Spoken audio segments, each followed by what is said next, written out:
أعوذ بالله من الشيطان الرجيم. بسم الله الرحمن الرحيم. Today we are going to do our 7th hadith of learning 40 hadith. In today's lesson we are going to learn about trying to remove evil and the ways the Holy Prophet ﷺ taught us how to remove evil. So this is the hadith, and I'll read the root and I'll read the Arabic and then go through the translation as well. أعوذ بالله من الشيطان الرجيم. بسم الله الرحمن الرحيم. اللهم صل على محمد وعلى آل محمد كما صليت على إبراهيم وعلى آل إبراهيم إنك حميد مجيد. اللهم بارك على محمد وعلى آل محمد كما باركت على إبراهيم وعلى آل إبراهيم إنك حميد مجيد.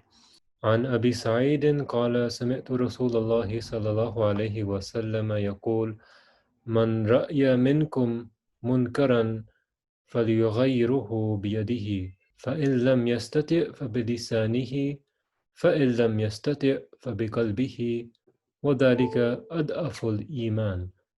Narrated by Hadrat Abu Sa'id, Allah be pleased with him, I heard the Holy Prophet ﷺ say, whoever of you sees something repugnant to morals or faith, he should change it by his hand. If he has not the strength to do so, then by the word of mouth. And if he cannot do so, then dislike it at heart and endeavor to reform through prayer. But he would say that this was the weakest of faith. So just breaking this down, the first bit of this hadith is يقول من رأي منكم منكرا فليغيره بيده. So this is the first bit. من رأي منكم منكرا فليغيره بيده. Whoever of you sees something repugnant or something wrong or something evil to morals or faith, he should change it by his hand. And the next bit is فَإِن لَمْ يَسْتَطِعْ فَبِلِسَانِهِ. If he has not the strength to do so, then by the word of mouth. فَإِن لَمْ يَسْتَطِعْ فَبِقَلْبِهِ وَذَلِكَ أَضْعَفُ الْإِيمَانِ. And if he cannot do so, then dislike it at his heart. But he would say that this was the weakest of faith.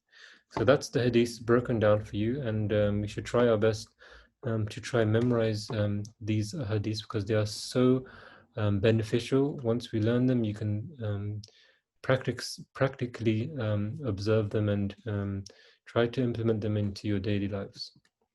So now we're just going to explain what this hadith means, and it talks about national, family, and individual reformation. So the Holy Prophet ﷺ says that many religious and moral evils grow because people connive at their sight and fail to take any oral or practical measures of reformation. The result being that the evil becomes widespread, the bad example of one man infects scores of others. It does not stop at that. The natural fear of evil begins to disappear and to lose its hold on the hearts of men. So there are two methods of dealing with evil in society. One of these is the supervision and advice of the elders and the virtuous, which is a great means of keeping weak-minded elements firm. The other means is the fear of evil that the weight of public opinion inspires. This serves to keep a large number of people in wholesome check, saving them from going wrong. For instance, a child begins to go wrong through falling in with bad company, but timely control or counsel or his parents or some other virtuous elders checks his fall.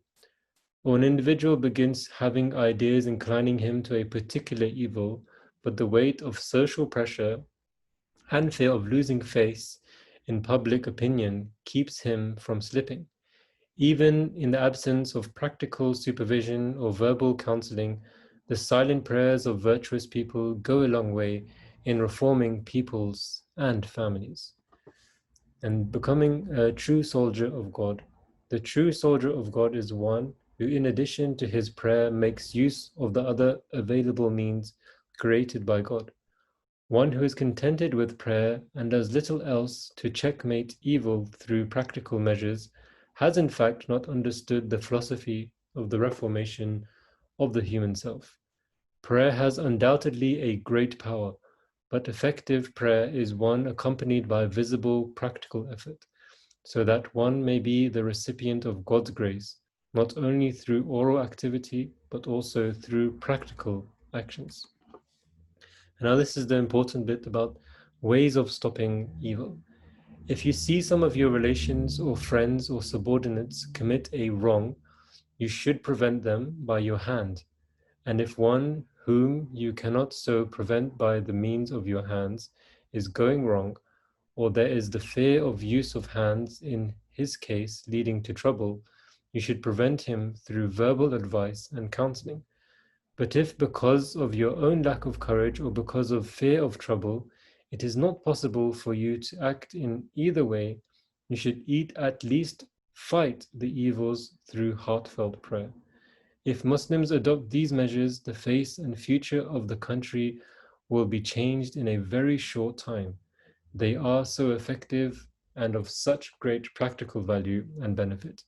But those who quietly contemplate the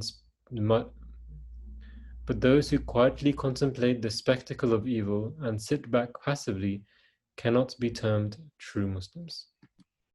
And this comes to the end of this hadith. May Allah enable us to instill these practical examples set to us by the Holy Prophet Muhammad sallallahu alaihi wasallam. Allahumma salli ala Muhammadin wa barik wa sallim innaka Hamidum Majid.